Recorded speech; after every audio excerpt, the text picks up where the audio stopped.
Welcome back to Feelings Invested. I'm Giselle. Let's talk about one of the most repeated phrases in dating and relationships. If they wanted to, they would. At first glance, it sounds empowering, but when you lived it, when your heart's involved, when things just don't add up, you realize it's not that simple. Because people aren't just their intentions or their feelings for you.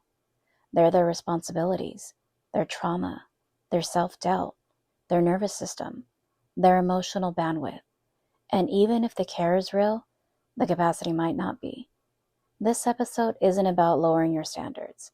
It's about shifting your lens so you can recognize the difference between someone who doesn't value you and someone who's fighting battles you can't see. Let's dive in. The duality, desire versus capacity, and the truth most people miss. The phrase, if they wanted to, they would, assumes that desire is always stronger than limitation. But here's the truth. Wanting to doesn't mean someone is capable of following through. Someone can want to love you better and still disappoint you. They can want to show up and still be inconsistent. They can care deeply and still fall short. Not because you're not worth the effort, but because they're not emotionally available, regulated, or resourced enough to meet you there. Desire isn't the whole story. Capacity matters.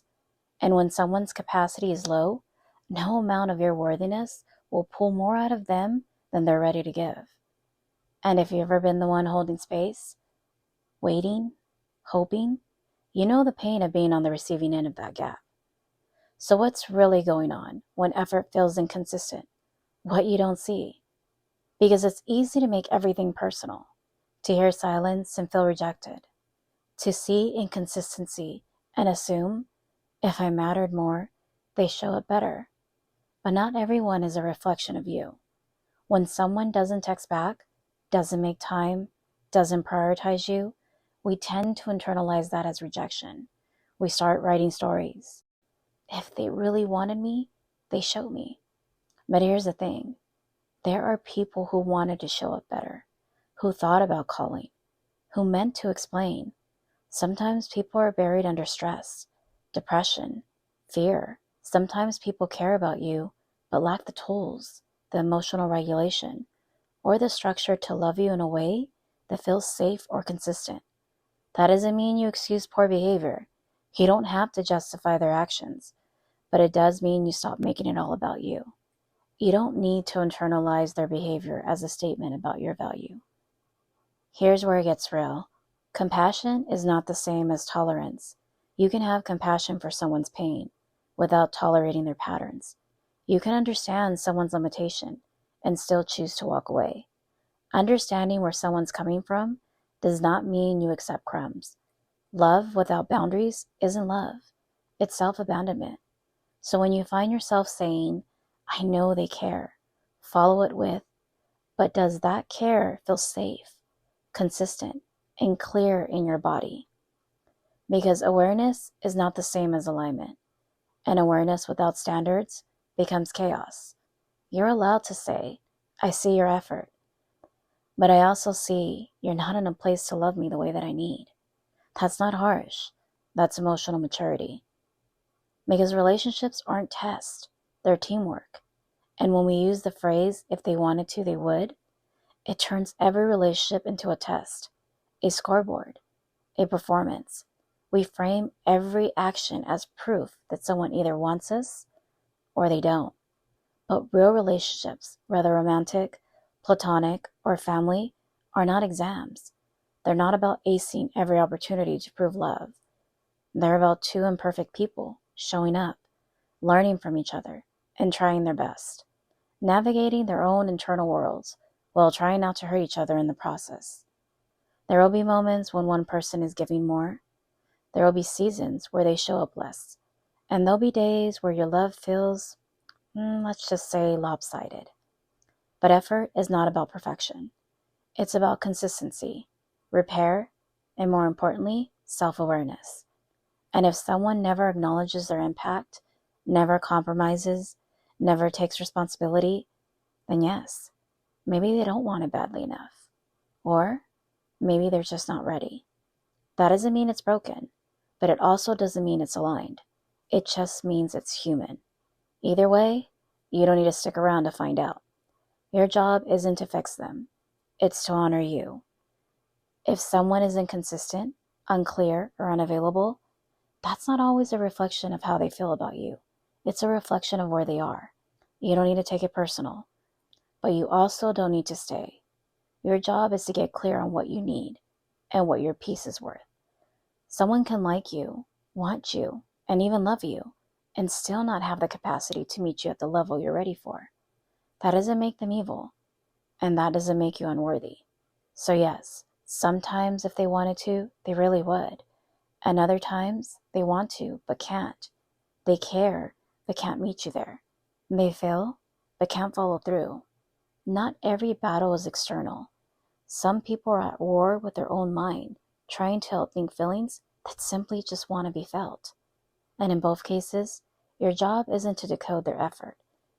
It's to stay anchored in your own standards. Because the right person won't make you chase clarity, confuse consistency with pressure, or force you to question your worth while they figure things out. So, if you're in a space where someone's energy is inconsistent, where their words say one thing and their actions say another, here's your reminder. They're not rejecting you. They're rejecting parts of themselves that feel unsafe around honesty. Don't shrink your standards to match someone's limitations. Don't confuse they're going through a lot with I should stay and absorb the impact. And don't let emotional mixed signals convince you to settle for confusion. You're not asking for too much by wanting clarity. You are not hard to love just because someone else couldn't access the tools to love you properly. You're allowed to want effort. You're allowed to want emotional consistency. You're allowed to want to be chosen, not just cared about. Someone wanting you is not the same as someone being ready for you. Let me say that again. Someone wanting you is not the same as someone being ready for you.